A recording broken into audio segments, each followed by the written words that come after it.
Red టీవీలో మీ వ్యాపార ప్రకటనల కోసం ఈ నంబర్ ని సంప్రదించండి 6281747728. హాయ్ హలో నమస్తే, నేను మీ Gopi. Welcome back to Red TV. ఈరోజు మనతో వచ్చేసి జై భారత్ పార్టీ అధికార ప్రతినిధి వెనకొండ కోఆర్డినేటర్ చిరంజీవి నాయక్ గారు ఉన్నారు. సార్ నమస్తే. సార్ నమస్తే అండి. జై భారత్ అండి. సార్, చిలకలూరుపేటలో మొన్న మన ఎమ్మెల్యే గారు విడుదల రజనీ గారు 6.5 కోట్లు ఇప్పుడు ప్రస్తుతం ఇన్ఛార్జ్ దగ్గర తీసుకున్నారంట. అది ఏ మేరకు వాస్తవం సార్? ఇది వాస్తవం కాదు, నాకు ఎలా తెలుస్తుంది? ఫస్ట్ నేను పేపర్లో కథనాలు చూశాను.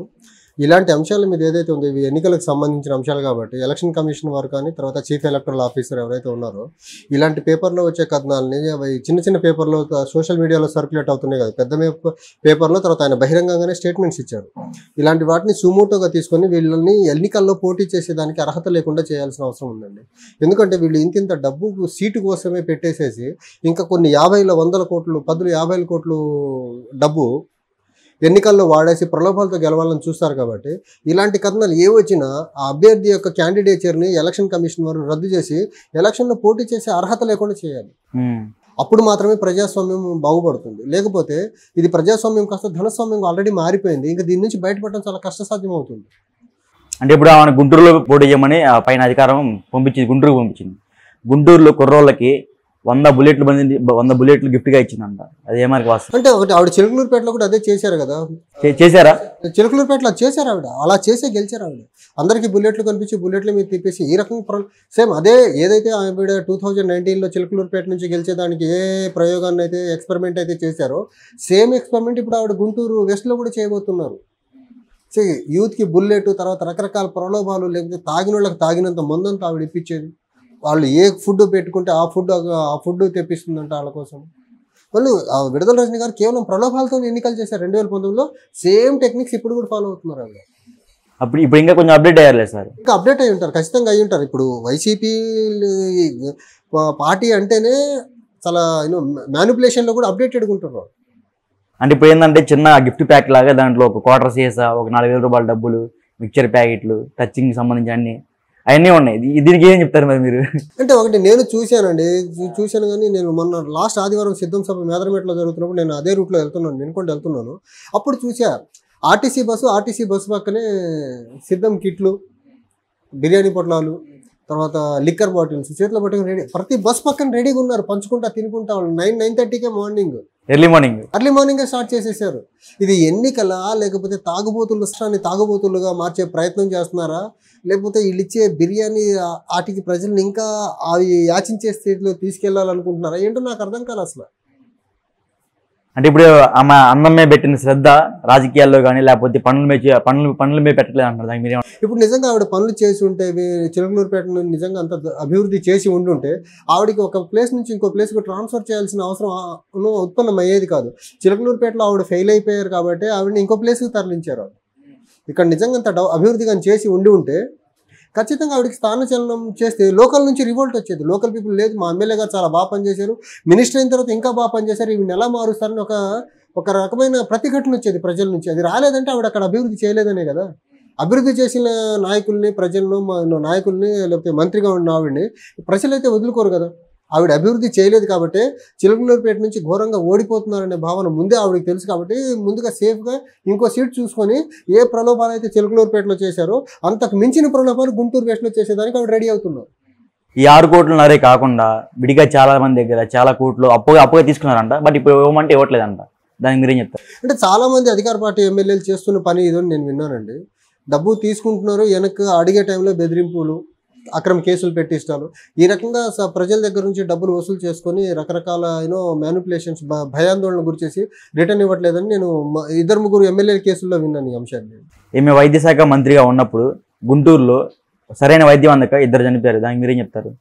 ఒకటండి, ఇప్పుడు గుంటూరు ఒకటి మీ దృష్టికి వచ్చిందేమో, ఆంధ్రప్రదేశ్లో వైద్యం పరంగా అసలు సరైన ఫెసిలిటీస్ లేక చాలా మంది చనిపోతున్నారు. నాసిరకం మద్యంతో రకరకాల మనుషులు అనారోగ్యం బారిన పడి ట్రీట్మెంట్ అందక చనిపోతున్నారు. ఒక గుంటూరునే కాదు, రాష్ట్ర వ్యాప్తంగా వైద్య సదుపాయాలు సరిగ్గా లేవు.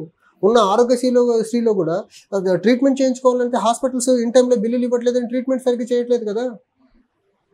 చిలకలూరుపేటలో బాగా కబ్జాలు కూడా చేశారన్నారు. అది ఏ మరి వాస్తవం? అది అది వాస్తవంగా తెలియదు కానీ కొన్ని పేపర్లు అయితే వచ్చాయండి ఆవిడ భూ కబ్జాలు ఎక్కువ చేశారనేసి అక్కడ. ఆవిడ మీద తీవ్రమైన వ్యతిరేకత అండి. ఆవిడ ఇప్పుడు డబ్బులు వసూలు చేయడం కానివ్వండి, అభివృద్ధి చేయకపోవడం కానివ్వండి, లేకపోతే అక్కడ కబ్జాలు పెట్టడం కానివ్వండి, ఇవన్నీ ఆవిడ మీద తీవ్రమైన వ్యతిరేకత రావడం వల్ల ఆవిడని సేఫ్గా ప్లేస్ మార్చేశారు. ఆవిడ మంచి పనులు చేస్తుంటే ప్లేస్ మార్చాల్సిన అవసరమే ఉత్పన్నమయ్యేది కాదు అసలు. ఆమె ఏమంటుందంటే నేను అమాయకురాలని అనగానే మా మీద దాడి చేసే రాళ్లతో అని గుంటూరులో మనం చెప్పారు. అది నాకు తెలిసి అది దాని గుంటూరు ఆఫీస్ మీద దాడి ఏదైతే ఆవిడే కావాలని చేయించుకుంది, సింపతి గెయిన్ చేయాలనేసి ఆవిడే చేయించుకున్నారనేసి విన్నాను నేను. ఫైనల్ గా చిలకలూరుపేట నుంచి గుంటూరు వచ్చారు కదా, గుంటూరులో గెలుస్తారంటారా విడుదల రజనీ గారు? గుంటూరు ప్రజలు అంత అమాయకంగా ఇలా ఓటేస్తారని అయితే అనుకోండి. ఒకటే ఆవిడ ఆఫీస్ మీద దాడి చేయించుకున్న విషయంలో ఆవిడ కావాలని చేయించుకుంది. ఆల్రెడీ ఒక ఎస్టాబ్లిష్మెంట్ అయిపోయింది లోకల్గా.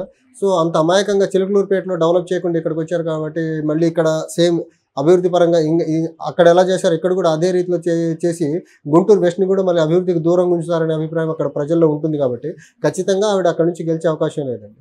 వాస్తవం కాదు నాకు ఎలా తెలుస్తుంది, ఫస్ట్ నేను పేపర్లో కథనాలు చూశాను. ఇలాంటి అంశాల మీద ఏదైతే ఉందో ఇవి ఎన్నికలకు సంబంధించిన అంశాలు కాబట్టి ఎలక్షన్ కమిషన్ వారు కానీ తర్వాత చీఫ్ ఎలక్టరల్ ఆఫీసర్ ఎవరైతే ఉన్నారో ఇలాంటి పేపర్లో వచ్చే కథనాలని అవి చిన్న చిన్న పేపర్లో సోషల్ మీడియాలో సర్క్యులేట్ అవుతున్నాయి కదా, పెద్ద పేపర్లో తర్వాత ఆయన బహిరంగంగానే స్టేట్మెంట్స్ ఇచ్చారు. ఇలాంటి వాటిని సుమోటోగా తీసుకొని వీళ్ళని ఎన్నికల్లో పోటీ చేసేదానికి అర్హత లేకుండా చేయాల్సిన అవసరం ఉందండి. ఎందుకంటే వీళ్ళు ఇంత డబ్బు సీటు కోసమే పెట్టేసేసి ఇంకా కొన్ని 50 100 కోట్లు 50 కోట్లు డబ్బు ఎన్నికల్లో వాడేసి ప్రలోభాలతో గెలవాలని చూస్తారు కాబట్టి ఇలాంటి కథనాలు ఏ వచ్చినా ఆ అభ్యర్థి యొక్క క్యాండిడేచర్ని ఎలక్షన్ కమిషన్ వారు రద్దు చేసి ఎలక్షన్లో పోటీ చేసే అర్హత లేకుండా చేయాలి. అప్పుడు మాత్రమే ప్రజాస్వామ్యం బాగుపడుతుంది. లేకపోతే ఇది ప్రజాస్వామ్యం కాస్త ధనస్వామ్యం ఆల్రెడీ మారిపోయింది. ఇంకా దీని నుంచి బయటపడడం చాలా కష్టసాధ్యం అవుతుంది.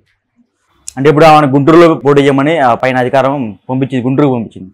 గుంటూరులో కుర్రోళ్ళకి 100 బుల్లెట్లు గిఫ్ట్గా ఇచ్చిందంట. అది ఏమారికి వాస్తవం? అంటే ఒకటి ఆవిడ చిలకలూరుపేటలో కూడా అదే చేశారు కదా, చేశారా? చిలకలూరుపేటలో చేశారు ఆవిడ, అలా చేసే గెలిచారు ఆవిడ. అందరికీ బుల్లెట్లు కనిపించి బుల్లెట్ల మీద తిప్పేసి ఈ రకంగా సేమ్ అదే ఏదైతే ఆవిడ 2019లో చిలకలూరుపేట నుంచి గెలిచేదానికి ఏ ప్రయోగాన్ని అయితే ఎక్స్పెరిమెంట్ అయితే చేశారో సేమ్ ఎక్స్పెరిమెంట్ ఇప్పుడు ఆవిడ గుంటూరు వెస్ట్లో కూడా చేయబోతున్నారు. యూత్కి బుల్లెట్ తర్వాత రకరకాల ప్రలోభాలు, లేకపోతే తాగిన వాళ్ళకి తాగినంత మందంతా ఆవిడ ఇప్పించేది. వాళ్ళు ఏ ఫుడ్ పెట్టుకుంటే ఆ ఫుడ్ తెప్పిస్తుందంట వాళ్ళ కోసం. వాళ్ళు విడుదల రజనీ గారు కేవలం ప్రలోభాలతో ఎన్నికలు చేశారు 2019లో. సేమ్ టెక్నిక్స్ ఇప్పుడు కూడా ఫాలో అవుతున్నారు ఆవిడ. ఇప్పుడు ఇంకా కొంచెం అప్డేట్ అయ్యారు సార్. ఇంకా అప్డేట్ అయ్యి ఉంటారు, ఖచ్చితంగా అయ్యి ఉంటారు. ఇప్పుడు వైసీపీ పార్టీ అంటేనే చాలా మ్యానిపులేషన్లో కూడా అప్డేటెడ్గా ఉంటారు. అంటే ఇప్పుడు ఏంటంటే చిన్న గిఫ్ట్ ప్యాక్ లాగా దాంట్లో ఒక క్వార్టర్ సీసా, ఒక 4000 రూపాయల డబ్బులు, మిక్చర్ ప్యాకెట్లు, టచింగ్ సంబంధించి అవన్నీ ఉన్నాయి. దీనికి ఏం చెప్తారు మరి మీరు? అంటే ఒకటి నేను చూశాను కానీ నేను మొన్న లాస్ట్ ఆదివారం సిద్ధం సభ మేదరమెట్లో జరుగుతున్నప్పుడు నేను అదే రూట్లో వెళ్తున్నాను, వినుకుంటూ వెళ్తున్నాను. అప్పుడు చూసా ఆర్టీసీ బస్సు పక్కనే సిద్ధం కిట్లు, బిర్యానీ పొట్లాలు, తర్వాత లిక్కర్ బాటిల్స్ చేతిలో పట్టుకుని రెడీ, ప్రతి బస్ పక్కన రెడీగా ఉన్నారు, పంచుకుంటా తినుకుంటా. వాళ్ళు 9:30కే ఎర్లీ మార్నింగే స్టార్ట్ చేసేసారు. ఇది ఎన్నికలా లేకపోతే తాగుబోతులుగా మార్చే ప్రయత్నం చేస్తున్నారా, లేకపోతే వీళ్ళు ఇచ్చే బిర్యానీ వాటికి ప్రజల్ని ఇంకా అవి యాచించే స్థితిలో తీసుకెళ్లాలనుకుంటున్నారా ఏంటో నాకు అర్థం కాదు అసలు. అంటే ఇప్పుడు ఆమె అన్నమే పెట్టిన శ్రద్ధ రాజకీయాల్లో కానీ లేకపోతే పనుల మీద పెట్టలేదు అంటారు దానికి మీరు? ఇప్పుడు నిజంగా ఆవిడ పనులు చేసి ఉంటే చిలకలూరుపేటను నిజంగా అంత అభివృద్ధి చేసి ఉండుంటే ఆవిడకి ఒక ప్లేస్ నుంచి ఇంకో ప్లేస్కి ట్రాన్స్ఫర్ చేయాల్సిన అవసరం ఉత్పన్నం అయ్యేది కాదు. చిలకలూరుపేటలో ఆవిడ ఫెయిల్ అయిపోయారు కాబట్టి ఆవిడని ఇంకో ప్లేస్కి తరలించారు. ఇక్కడ నిజంగా అంత అభివృద్ధి కానీ చేసి ఉంటే ఖచ్చితంగా ఆవిడకి స్థానచలనం చేస్తే లోకల్ నుంచి రివోల్ట్ వచ్చేది. లోకల్ పీపుల్ లేదు మా ఎమ్మెల్యే గారు చాలా బాగా పనిచేశారు, మినిస్టర్ అయిన తర్వాత ఇంకా బాగా పనిచేశారు, ఇవి ఎలా మారుస్తారని ఒక రకమైన ప్రతిఘటన వచ్చేది ప్రజల నుంచి. అది రాలేదంటే ఆవిడ అక్కడ అభివృద్ధి చేయలేదనే కదా. అభివృద్ధి చేసిన నాయకుల్ని, నాయకుల్ని లేకపోతే మంత్రిగా ఉన్న ఆవిడని ప్రజలైతే వదులుకోరు కదా. ఆవిడ అభివృద్ధి చేయలేదు కాబట్టి చిలకలూరుపేట నుంచి ఘోరంగా ఓడిపోతున్నారనే భావన ముందే ఆవిడకి తెలుసు కాబట్టి ముందుగా సేఫ్గా ఇంకో సీట్ చూసుకొని ఏ ప్రలోభాలు అయితే చిలకలూరుపేటలో చేశారో అంతకు మించిన ప్రలోభాలు గుంటూరు వెస్ట్లో చేసేదానికి ఆవిడ రెడీ అవుతున్నారు. ఈ 6 కోట్లన్నరే కాకుండా విడిగా చాలా మంది దగ్గర చాలా కోట్లు అప్పుగా తీసుకున్నారంట, బట్ ఇప్పుడు ఇవ్వమంటే ఇవ్వట్లేదంట. దానికి మీరేం చెప్తారు? అంటే చాలామంది అధికార పార్టీ ఎమ్మెల్యేలు చేస్తున్న పని ఇదని నేను విన్నానండి.